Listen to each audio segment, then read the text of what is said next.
With remake culture in full swing these last few years, companies seem to get off on bringing back games like the reanimated corpses they are.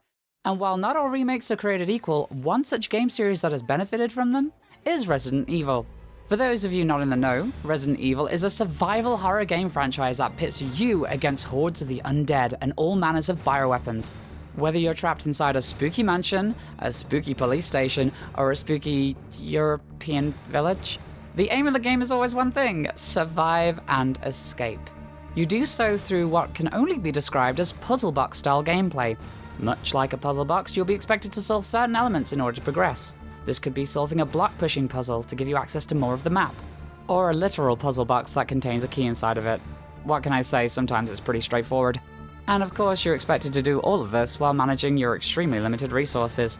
If you're looking for the perfect example of this in the series' more than 20-year run, then the Resident Evil Remake is a good place to start.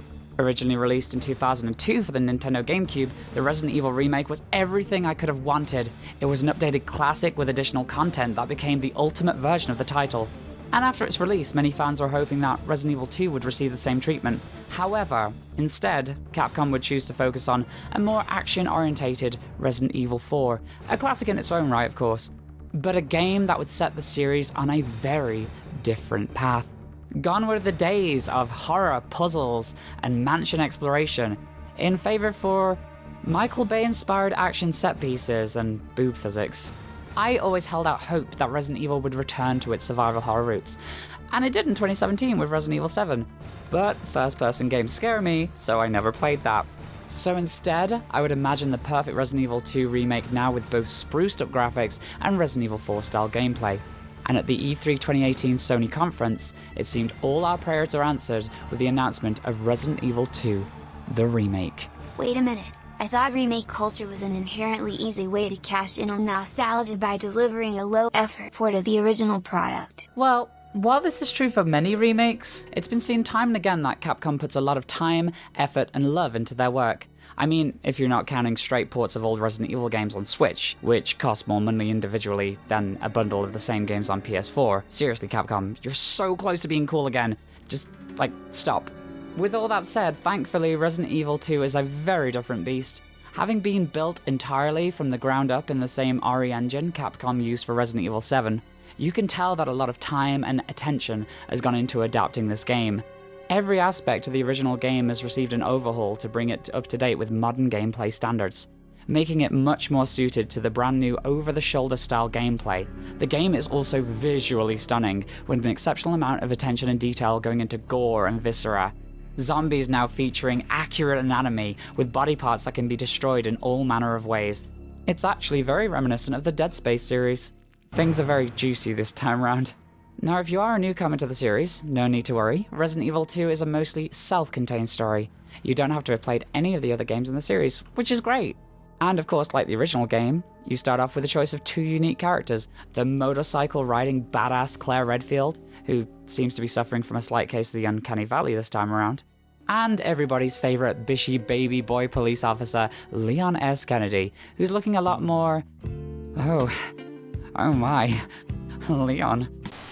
No matter who you choose, they both start off the game in the same way, heading for everybody's favorite local undead hotspot, Raccoon City. Claire to find her brother Resident Evil 1's Chris Redfield, and Leon for his first day on the force.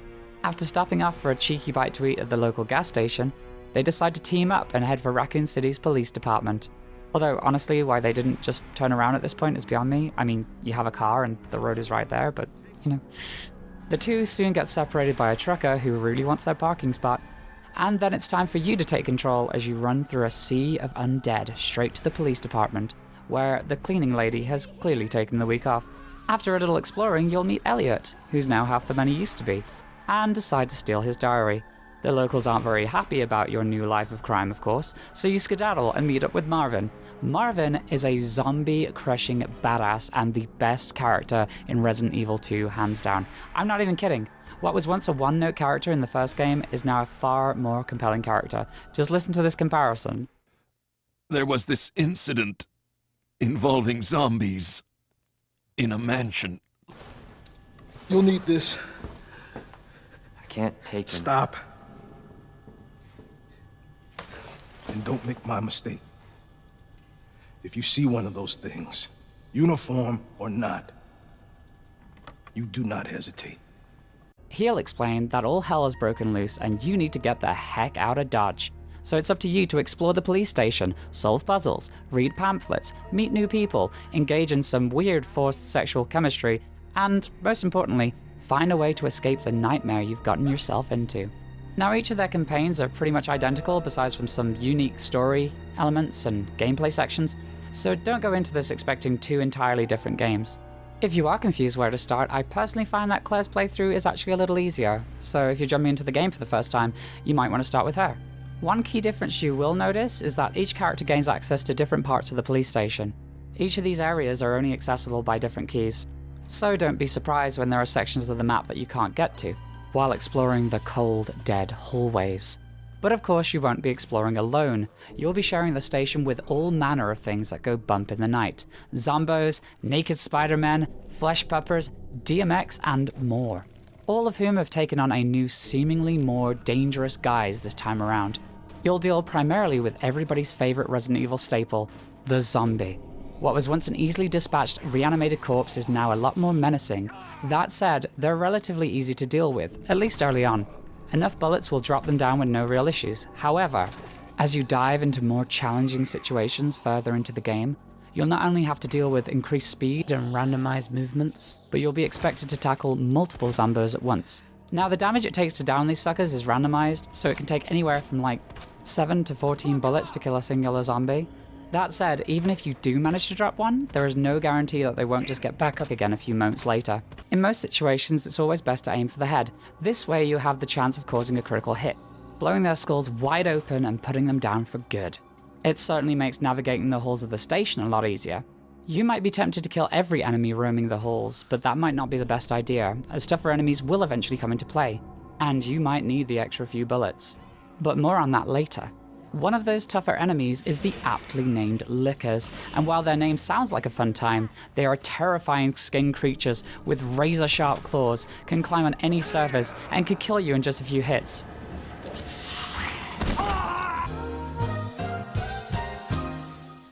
Fortunately, they also happen to be completely blind, meaning that in most situations you can just walk right by them. This can get you out of a bunch of tough spots as long as you stay calm. But remember that every enemy you leave alive is a potential hazard that might become a problem later. Something that will become extremely apparent when you come face to face with the aptly named Tyrant. Yeah, I thought this guy's name was Mr. X? I mean, while that's technically not his name, he got that name from a toy in the terrible S.D. Perry novels, I guess we can call him Mr. X here. Anyway, there is nothing that quite compares to the dread of first seeing this hulking, massive muscle fold a helicopter tail like a tin can. And it's at this point the game gets a lot tougher. Much like the song suggests, you can be sure that he's gonna give it to you. It being a life of pain and hardship. Having drank a fresh can of Nemesis Light, Mr. X now stalks you across the entire police station, regardless of what lays between you and him. And if that's not enough, he's invulnerable to all damage. He can be temporarily stunned by pumping enough bullets into him, but it's such a waste of ammo.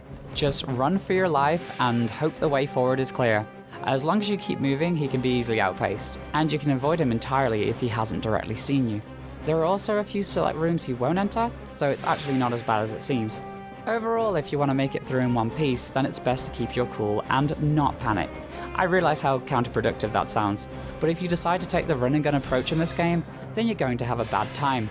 Running through every hall screaming your head off means you'll take much less time to notice your surroundings. In fact, you'll have a far easier time if you stand your ground, aim, and wait. This allows you to take advantage of precise aim that actually does more damage per bullet. And as long as you're smart enough to keep your distance, then you can dispatch most enemies with ease. It's even easier if you can figure out their weak spot, which is usually some big pulsating mass, but I'll leave you to figure that out. Weapon-wise, you'll start off the game with just your trusty pistol, but as you progress you'll find a whole arsenal of weapons, ranging from shotguns and grenade launchers to flamethrowers and massive frickin' tasers. Each weapon feels uniquely satisfying and gives you multiple options when dealing with threats. But Mia, Don't zombies just get back up anyway? What's the point in wasting ammo if they constantly get back up each time you leave and re-enter a room? You might be surprised by this, but spoiler alert, zombies aren't indestructible and can in fact be killed. And the easiest way to tell if a zombie is playing dead is to use your knife. A quick swipe to the button and any zombie taking a nap will pop right back to life, allowing you to put them down for good. Hell, if you're feeling brave, you can even kick them while they're down by straight up killing them with a knife, which unsurprisingly is a great way of saving ammo. You'll also notice that some items like the knife, grenades, and flashbangs can be used both for offense and defense. And while it's tempting to have these items save you from a full-on case of the zombie munchies, you'll soon find out they're far more useful if you use them for their intended purpose. For instance, solitary grenades are extremely powerful and can take out a whole room of zombies, but if you lose one to a zombie who thinks you're a right snack, it will only blow that zombie's head off. So basically sometimes it's better to take the hit than lose the item. If you do happen to get chewed on more times than my doggy's chew toy, never fear, as there are magical herbs to heal your aching wounds. They come in 3 flavors: mint, strawberry, and bubblegum. And while it's tempting to heal yourself every time you break a nail, it's a really bad idea, as combining these herbs together actually boosts their properties. Green herbs actually only heal 1 tick of damage, whereas if you combine it with a red herb, it will create a full heal. So unless you're actually in the danger state and 1 hit away from death, it's usually a waste of resources to heal. So don't get doing anything stupid like using a first aid spray in caution. It's the equivalent of using explosives to go fishing. I mean, it'll get the job done, but it's using explosives to go fishing. Now, once you've dealt with both killing enemies and navigating the environment, you'll have figured out the game that Resident Evil actually is. Resource management. Your inventory limits you to carrying only a set number of items, so travel light and only take the resources you need to survive. If you do find an item that doesn't have an immediate use, you can always hit up a safe room. These allow you to save your game via typewriter, a Resident Evil staple, and access the box, where you can store everything you don't immediately need and pick them back up later. Don't actually worry about leaving your items, as every box is connected by a magical alternate dimension, allowing you to access your items from any location. As I've said before, resources are limited, so you're encouraged to assess every situation you find yourself in. Do you want to take on an encounter that could cost you valuable resources, or do you want to run to fight another day, saving those bullets for tougher enemies? It's very easy to get yourself trapped in a tough spot if you're not careful, so make sure to plan out your trips through the station. If there's a zombie-infested hallway between you and progress, it's always a good idea to take another route. In fact, it's a good idea to get familiar with the layout of the map in general. Identify those key routes you'll be frequently traveling, and clear out the enemies in those halls. Believe me, it'll save you a lot of time and energy. Your map is also great if you find yourself confused on how to progress. It will show you which rooms you've visited, take note of any items you've been unable to pick up, or even just casually glanced at, and mark off any points of interest you might find useful. It's helpful to remember that finished rooms will go from red to blue, so if you're in a room that's still marked red, make sure to check every nook and cranny for hidden goodies. Exploration is encouraged and often rewarded with extra items, and may very well lead to a new, more powerful weapon you might have missed. Accessing areas is pretty straightforward as long as you follow the logic of the game. Find the diamond key? Well, it must go in the door you found with the diamond on it. This electric lock is missing parts? Well, looks like you have to go on a scavenger hunt to find them. Listen, it's not exactly rocket science. Every item has a purpose, and once you've explored enough of the station, you'll figure out exactly where each item fits. And it's exactly the same puzzle box style gameplay that has made the Resident Evil series so popular. A self-contained map dotted with puzzles you'll need to complete to progress, and while they aren't as difficult as prior outings in the series, I'm looking at you, Resident Evil 3's water sample puzzle, they're still challenging enough to make you scratch that noggin. With such classic puzzles as Vega's Slot Machine, Electrician, Doki Doki Chess Club, Actually a Baby's Toy, Electrician Again, Drink Mixing, and Tetris. If you are having trouble with a puzzle, it might just be that you haven't been paying enough attention. Examine everything, and I mean everything. Helpful tips and tricks are scrolled down on notes scattered all around the station. These will often contain clues for where to go next, how to solve puzzles, and just straight up tell you codes to unlock safes and lockers. All of this info you gather is kept in the notes section, so you can refer back to it if you easily forget. It's also a good idea to pay close attention to the items you've picked up. This means going into your inventory and hitting that examine button. You'll often be rewarded with additional information that will help you figure out what that item is used for, or in some cases reveal actions for the item you may have completely missed. Like this badge that you get, that if you flip it around, there's a button right here, and what is that? Oh my god, it's a dongle! And now you know exactly where to stick it. With all that said, if you do make mistakes, don't worry too much. It's incredibly easy to get yourself into a situation where you've ran down the wrong hallway by accident, wasted a bunch of ammo and health in the process, and generally want to die. If you find you've done this, it's probably a good idea to reload your save. Save scumming is actually encouraged, unless of course you're the kind of person that likes to suffer your way through the entire game with no health or ammo. I've seen people do it, and trust me, you don't want to be them. So make sure to rotate your saves so that if you do end up in an unwinnable situation, you can always reload and try again. However, even if you are doing terribly, the game will make things more manageable by way of its adaptive difficulty system. If you are in a bad way, not only would the game give you more ammo, but make each of your shots stronger, raising your critical hit rate and decreasing the amount of damage needing to kill enemies. So, as long as you're shooting zombies in the head, they're far more likely to pop right open like a fresh watermelon. So take this knowledge and fail your way to the game's end credits. Now that you're here, it's time to relax and think back on your adventure. I'm just kidding, get the hell up, there's still more to do. Starting with a newly unlocked second run, which retells the story again from the perspective of whichever character you decided to throw in the trash the first time around.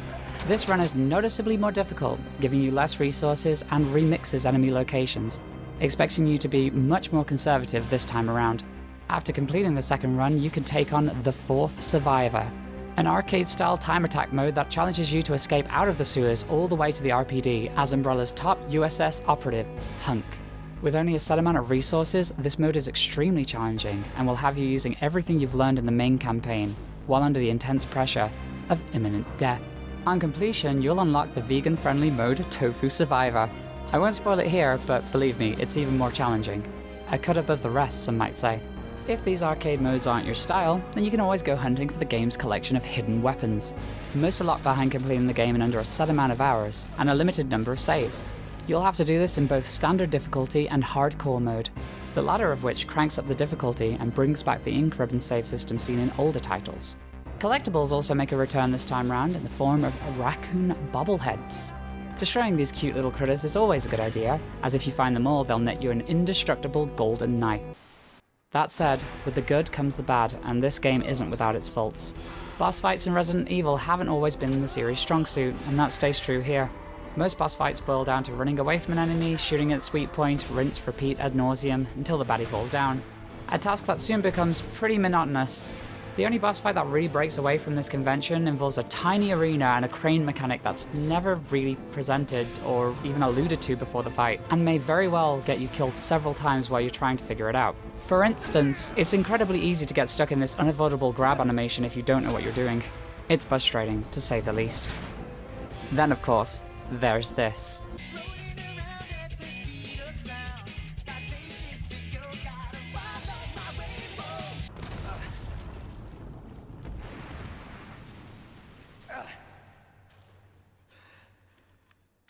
Chew on that, you overgrown son of a bitch.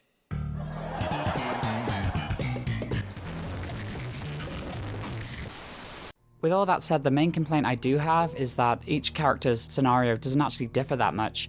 You'll find yourself doing many of the same things as Leon and Claire, with the only unique differences being new character weapons, remixed enemy locations, story-focused areas, and the bosses you'll face. These scenarios also raise continuity problems. It's incredibly weird to see certain characters being killed in one scenario, only to resurrect themselves like JC on an Easter Sunday, then die in the same exact way all over again in that second scenario. Capcom had every opportunity to create a mastered, cohesive storyline here, and it's a shame they decided to repeat content. That said, there is enough that differs between the two to justify multiple playthroughs, so I highly encourage you to do so if you want the full story. The only other downside is the free DLC, Ghost Survivors.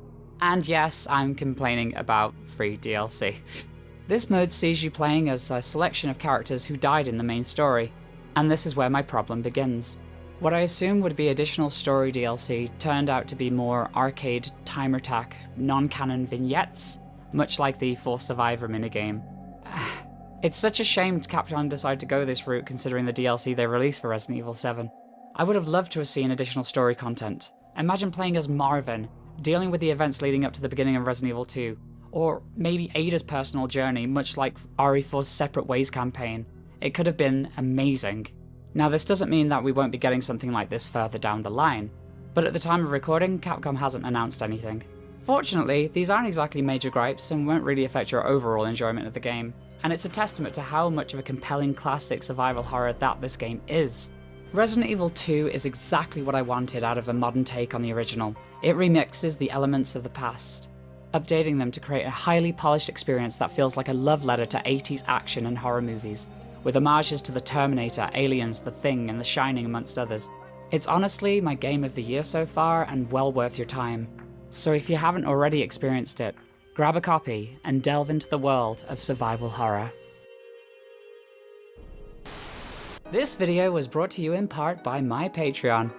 So if you like what I'm doing and want to support me in creating videos and general internet content, you can support me on Patreon for as little as $1 a month. This gets you access to previews of all content before it goes live, as well as a multitude of other rewards if you back at higher tiers. I wouldn't be able to make these videos without the support of my patrons, so thank you. If you liked the video and had suggestions for future videos, make sure to write them in the comments below. Hit that subscribe button if you want to be kept up to date on content. You could also follow me on Twitter if you're so inclined. Or, you know, you can go and check out my Twitch where we actually stream games most of the time. So that's a thing too. But, you know, do whatever you want. I'll see you next time.